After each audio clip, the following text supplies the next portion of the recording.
അഘോരം practical അദ്വൈത വേദാന്തമാണ്, practical തന്ത്രമാണ്. തന്ത്രസാധന എല്ലാവർക്കും ഉള്ളതല്ല. ശരിയാണ്, ഇത് വളരെ ഡേഞ്ചറസ് ആണ്.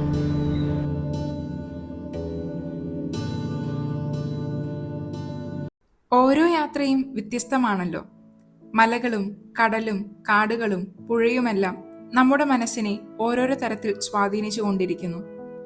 വേനൽ ചൂടിൽ നിന്ന് വനങ്ങൾ താണ്ടി സഹ്യാദ്രിയുടെ മടിയിലേക്ക് ഒളിച്ചോടിയ ഒരു യാത്രയാണ് ഇന്നത്തേത്. പുലർക്കാലെ ഞങ്ങൾ യാത്ര തിരിച്ചു. ഇടുക്കി ജില്ലയിലെ കാന്തല്ലൂർ എന്ന ഗ്രാമത്തിലേക്കായിരുന്നു യാത്ര. മറയൂർ ചന്ദനക്കാടുകളിൽ നിന്ന് ഏകദേശം 14 കിലോമീറ്റർ ദൂരെയാണ് കാന്തല്ലൂർ. അതായത് മൂന്നാറിൽ നിന്ന് ഏകദേശം 49 കിലോമീറ്റർ അകലെ. മൂന്നാറിന്റെ പച്ചപ്പ് നിറഞ്ഞ മലനിരകളും തേയിലത്തോട്ടങ്ങളും ഇരവികുളം നാഷണൽ പാർക്കും താണ്ടി ഞങ്ങൾ മറയൂർ കാടുകളിലേക്ക് യാത്രയായി.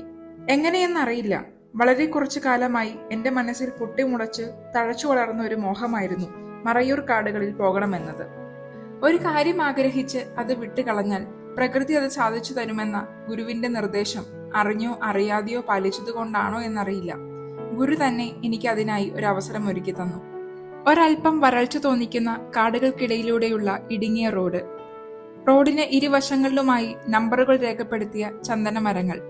മൂന്നാറിന്റെ ശീതളത്വം അവിടെ ഉണ്ടായിരുന്നില്ല, പക്ഷേ അവിടം എന്നെ ആകർഷിച്ചു കൊണ്ടിരുന്നു.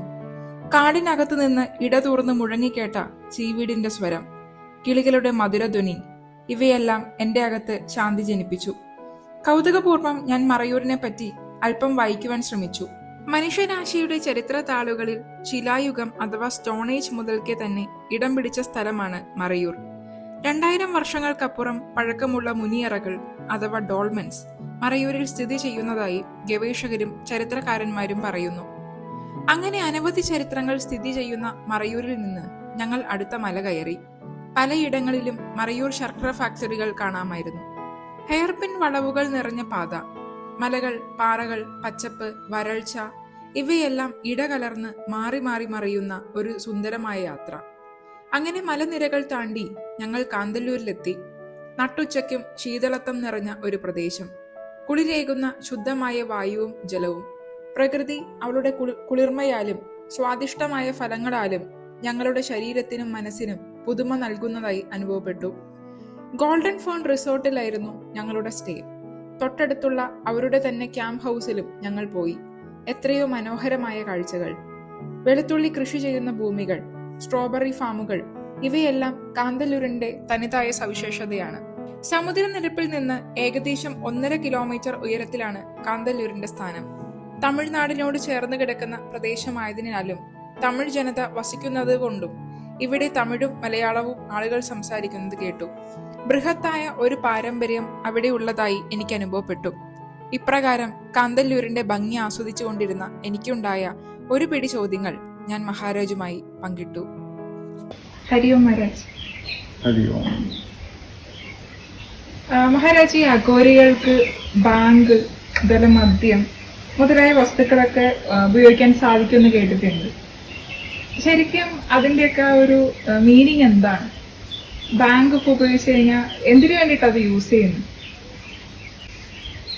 അഘോരിക്ക് ബാങ്ക്, മദ്യം, മൈഥുനം, മുദ്ര ഇതൊന്നും വിരോധമല്ല. പഞ്ചമകാരങ്ങളില്ലേ? മത്സ്യം, മാംസം, മദ്യം, മൈഥുനം, മുദ്ര, ഇത് 5 അനുവദനീയോ? കാരണം അഘോരം തന്ത്രസാധനയല്ലേ. അഘോരം തന്ത്രസാധനയാണ്, തന്ത്രയോഗമാണ്. അപ്പോൾ അത് ഇന്ത്യയൊന്നും ഉപയോഗം നിഷേധിക്കപ്പെട്ടിട്ടില്ല. പക്ഷെ എന്തിനു വേണ്ടിയാണ്?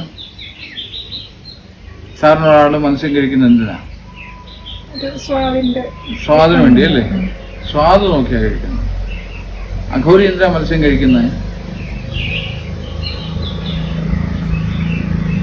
എന്തിനാ മത്സ്യം കഴിക്കുന്നത്? മനസ്സിനെ ഒതുക്കാനാണ്. സാധാരണക്കാര് മനുഷ്യനെ ചലിപ്പിക്കാനാണ് മത്സ്യം കഴിക്കുന്നത്. എന്താ അഘോരിയുടെ മത്സ്യം? ആക്കിനെ ഖേച്ചരി മുദ്രയിടും. ചലിക്കുമോ മത്സ്യം? വായി കിടന്ന് ഇങ്ങനെ ചലിച്ചുകൊണ്ടിരിക്കുകയല്ലേ? എപ്പോഴും വെള്ളത്തിൽ കിടന്ന് ചലിച്ചുകൊണ്ടിരിക്കുന്നതല്ലേ മത്സ്യം. അങ്ങോട്ടും ഇങ്ങോട്ടും വെട്ടും. പല്ലുകൾക്കിടയിലൂടെ നാവ് ഇങ്ങനെ ചലിച്ചുകൊണ്ടേയിരിക്കുന്നു. ഒരു കടി പോലും വെക്കാതെ സംസാരത്തിനിടയിൽ ഈ നാക്ക് മുന്നും പുറകും ഒക്കെ ഇങ്ങനെ പോയിക്കൊണ്ടിരിക്കുന്നു. ആ ചലിക്കുന്ന നാവിനെ ഒതുക്കുന്ന മാർഗം, ചലിക്കുന്ന മനസ്സിനെ ഒതുക്കാനുള്ള മാർഗമാണ്. അതാണ് മത്സ്യം. അതിലിപ്പോൾ മത്സ്യം എന്നുള്ളതൊരു സിംബോളിസം ആണോ, അത് റിയൽ ആയിട്ട് തന്നെ മത്സ്യം ഇപ്പോൾ അവിടെ യൂസ് ചെയ്യത്തില്ലേ? മനസ്സിനെ ചലിപ്പിച്ചു നോക്കാൻ മത്സ്യം കഴിക്കാമല്ലോ. മത്സ്യം കഴിക്കുന്നതോറും മനസ്സ് പിടയ്ക്കും, മനസ്സ് ചലിക്കും. മനസ്സ് നിശ്ചലമാക്കുക എന്നുള്ളതാണ് അഘോരാവസ്ഥ, അല്ലേ? മത്സ്യം കഴിച്ചാലും ചലിക്കുന്നില്ല മനസ്സ്. മാംസം കഴിച്ചാലും ആ മനസ്സിന് ജഡത്വം സംഭവിക്കുന്നില്ല, അതിൽ തമോ ഗുണം വർദ്ധിക്കുന്നില്ല. രജോ ഗുണം തമോ ഗുണങ്ങളൊക്കെ ബാലൻസ് സ്റ്റേറ്റിലാണ് പോകുന്നത്, അതോ അല്ലയോ എന്നൊക്കെ പരീക്ഷ എങ്ങനെ അറിയും? അഘോരം പ്രാക്ടിക്കൽ അദ്വൈത വേദാന്തമാണ്, പ്രാക്ടിക്കൽ തന്ത്രമാണ്. ഇത് വെറും തിയറി പറഞ്ഞിട്ട് അങ്ങനെ കഴിച്ചാൽ അങ്ങനെ ആവും എന്നുള്ളത് പരീക്ഷിക്കാതെ എങ്ങനെ അറിയാൻ പറ്റും? യോഗമാർഗത്തിൽ പറയും ഒന്നും പരീക്ഷിക്കരുത്. എന്തുകൊണ്ട്? പുതിയൊരു കാര്യം പരീക്ഷിച്ചാൽ അതിൻ്റെ സംസ്കാരം ചിത്രത്തിൽ നിലനിൽക്കും. നമ്മൾ എന്ത് കഴിച്ചാലും എന്ത് ചെയ്താലും അതിൻ്റെ ഓർമ്മ നിലനിൽക്കില്ലേ? അത് സംസ്കാരമായിട്ട് അവശേഷിക്കും, പിന്നെ അത് ഹാബിറ്റായിട്ട് രൂപം കൊള്ളാം, ഇല്ലേ?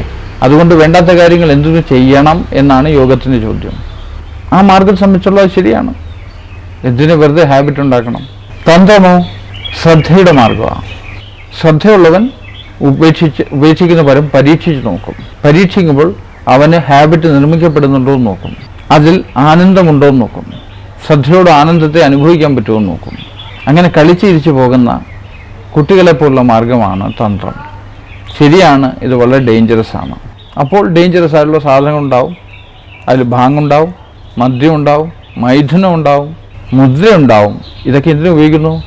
മനസ്സിൻ്റെ സ്ഥിതിയെ പരീക്ഷിച്ചറിയാൻ വേണ്ടി നിർദ്ദേശപ്രകാരം നിർദ്ദിഷ്ടമായ രീതിയിൽ ഉപയോഗിക്കുക.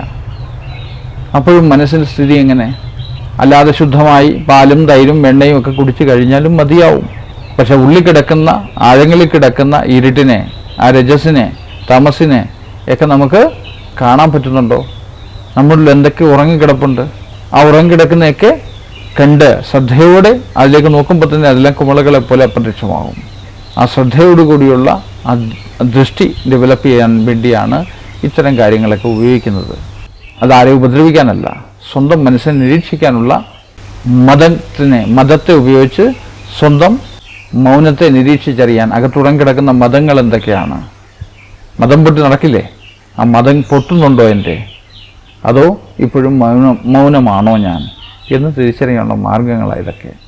അപ്പൊ അങ്ങ് ഈ മാർഗങ്ങളൊക്കെ പരീക്ഷിച്ച് നോക്കിയിട്ടുണ്ട്, ഇപ്പൊ നോക്കാറുണ്ടോ? അതുപോലെ വരുന്നവരൊക്കെ സജസ്റ്റ് ചെയ്യാറുണ്ടോ? തന്ത്രസാധന എല്ലാവർക്കും ഉള്ളതല്ല. ഗ്രഹസ്ഥന് ആ രീതിയിലുള്ള അസറ്റിക്കിൻ്റെ രീതിയിലുള്ള തന്ത്രസാധന ആവശ്യമില്ല. സാത്വിക രീതി, സമയാചാര രീതി, ഇതൊക്കെയാണ് നമ്മൾ നിർദ്ദേശിക്കാറുള്ളത്. അല്ലാതെ മറ്റു മാർഗങ്ങൾ എല്ലാവർക്കും വേണ്ടിയുള്ള യോഗ്യരായിട്ടുള്ളവർ എന്നെത്തിയാൽ നിർദ്ദേശിക്കാവുന്നതാണ്. അങ്ങനെയുള്ളവർ വളരെ അപൂർവമാണെന്നുള്ളത് മാത്രമാണ് ഒരു പ്രധാന കാര്യം. അതുകൊണ്ട് തന്നെ ഇതിലേക്ക് പൊതുവെ കിടക്കാറില്ല. അങ്ങനെ ഒരു പിടി നല്ല അനുഭവങ്ങളുമായി ഞാൻ മലയിറങ്ങി.